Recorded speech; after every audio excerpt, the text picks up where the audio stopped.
Welcome to the Stay Ready Real Estate Podcast, where we stay ready so you don't have to get ready. My name is Emeka, your host, and I'll be interviewing a variety of professionals in the real estate industry to help you get 1% closer to your goal of buying your next real estate investment.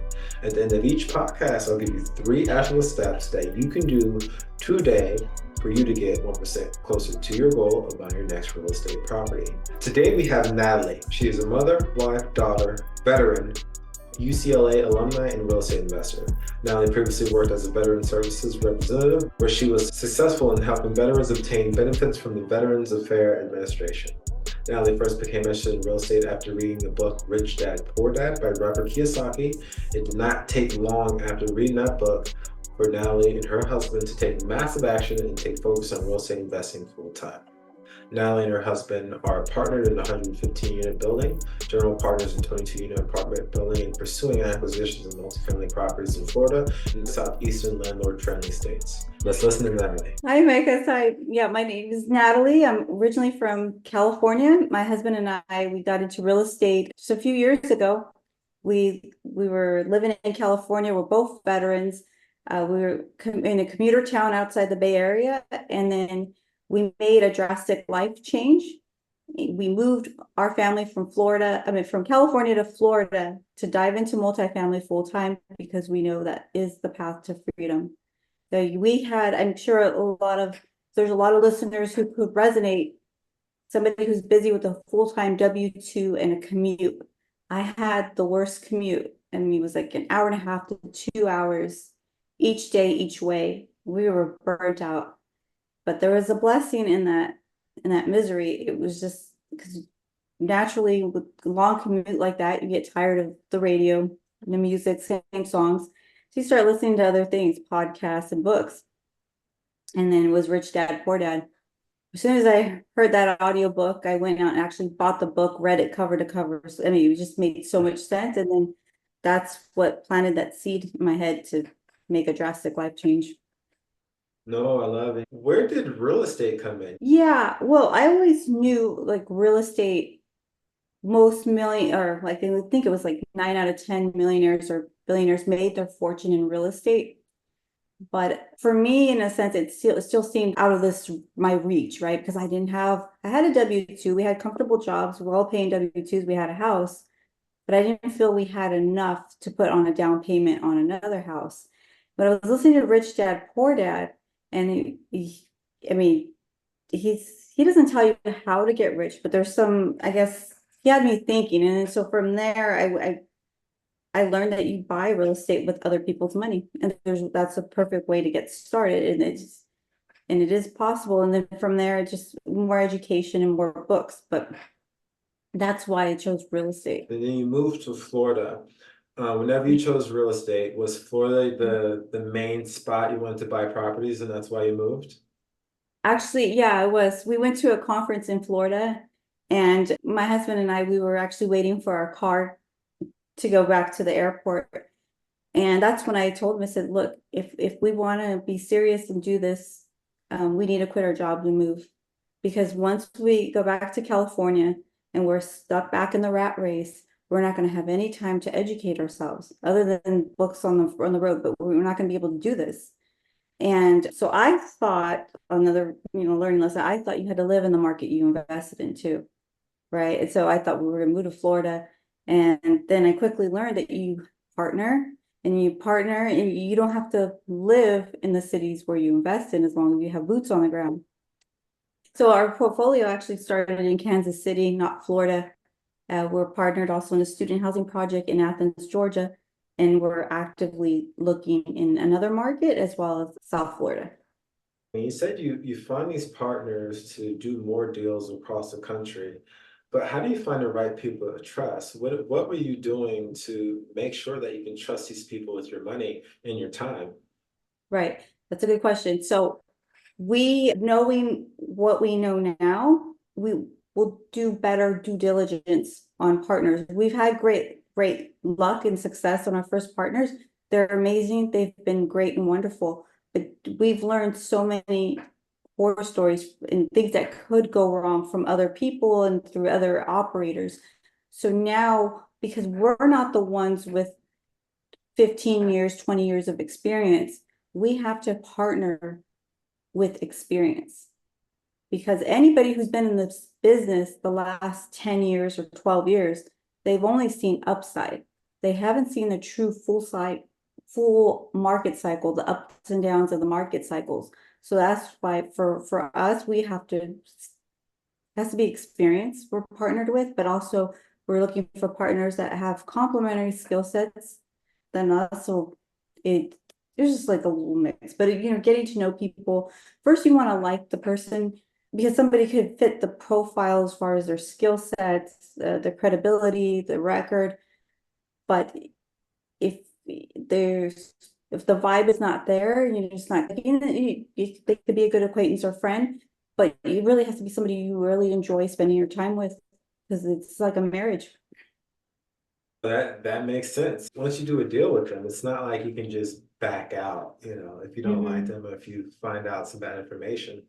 And that's scary. I've heard horror stories as well, where people, lost almost everything. That's something to be scared of. And I would also say that's a reason why some people think you can't really go big, because how can you ever trust anyone? Is there any myths that you've like debunked since getting into real estate? I'll be honest with you, like the last property, I never thought a couple years ago I would be partnered in a $21.5 million student housing project, Class A new build. I mean, that sounds like a pie in the sky, like it's not attainable. And it's not attainable by yourself, right? Because I don't have the net worth to purchase that big building by myself. So I don't have the experience to run the operations on my own.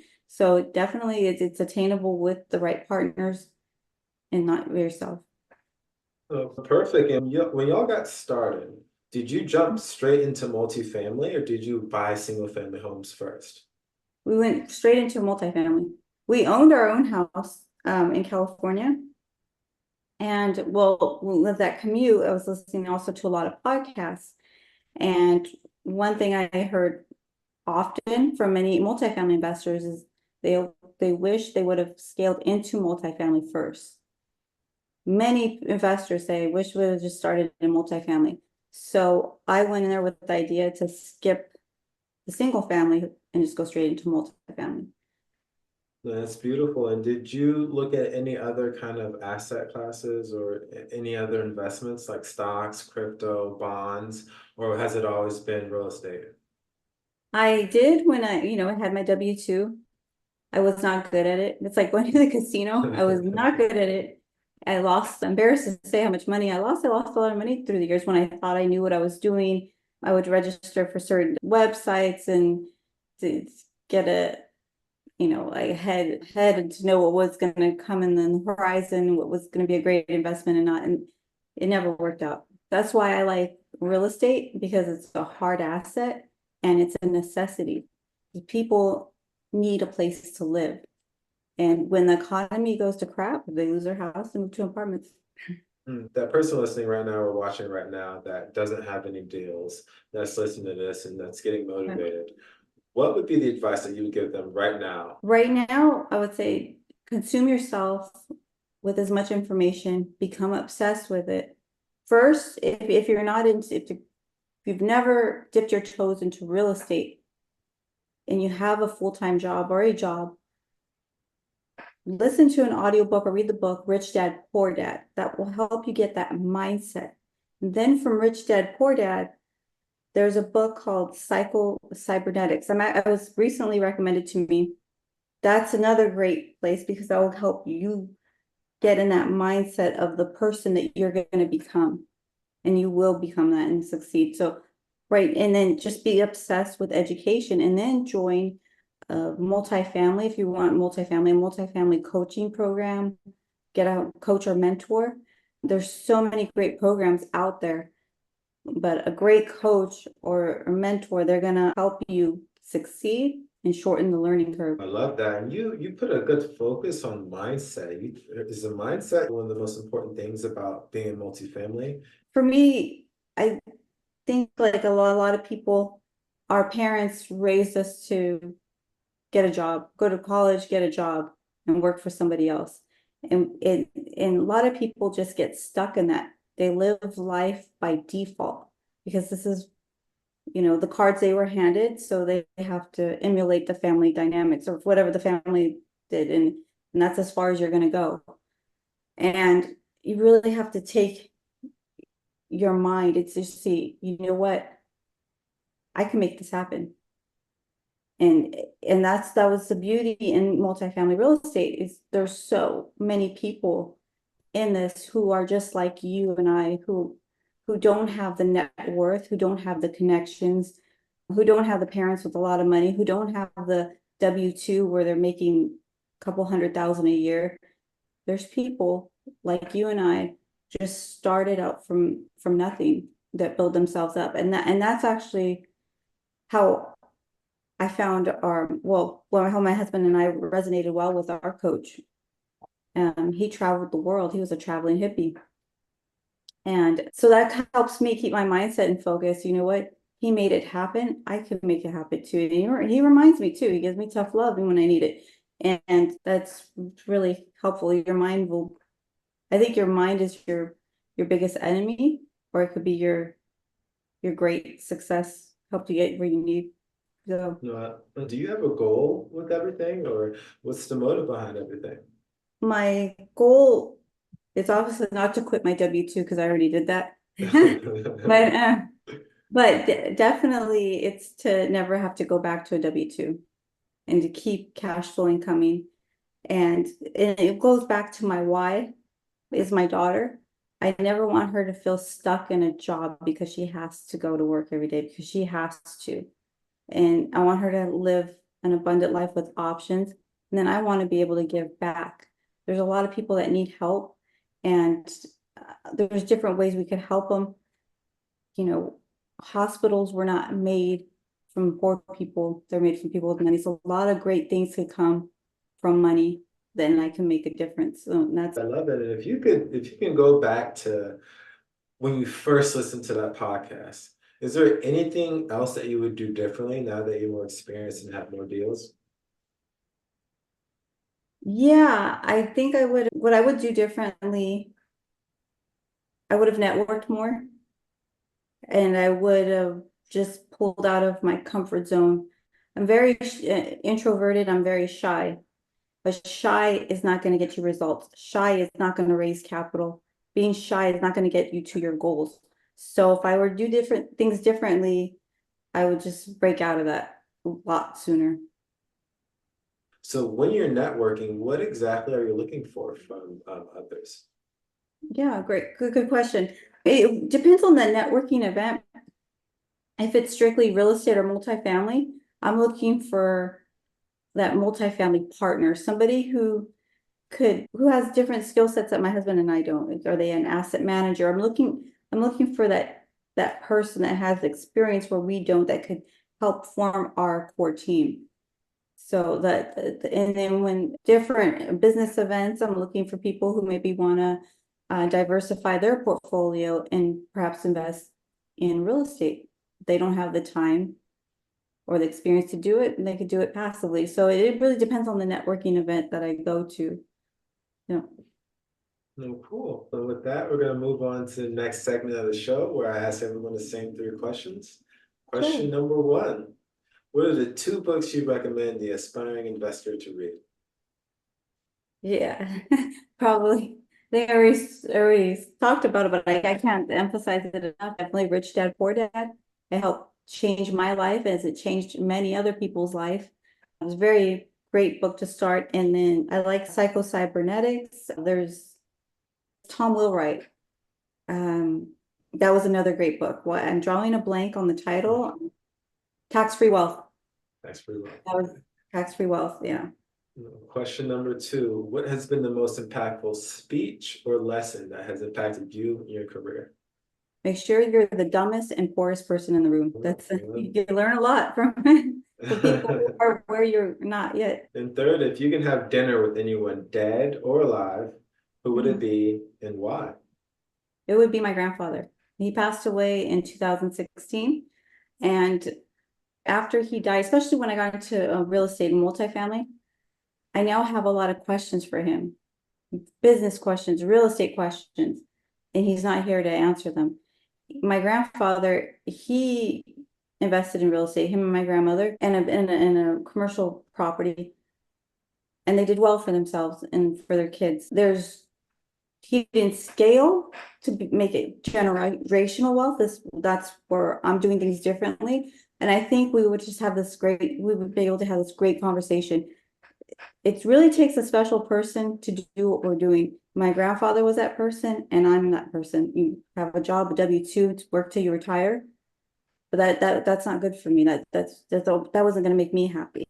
And so I think my grandfather would be very proud of me, but I think we would have a lot more to talk about and on a different level.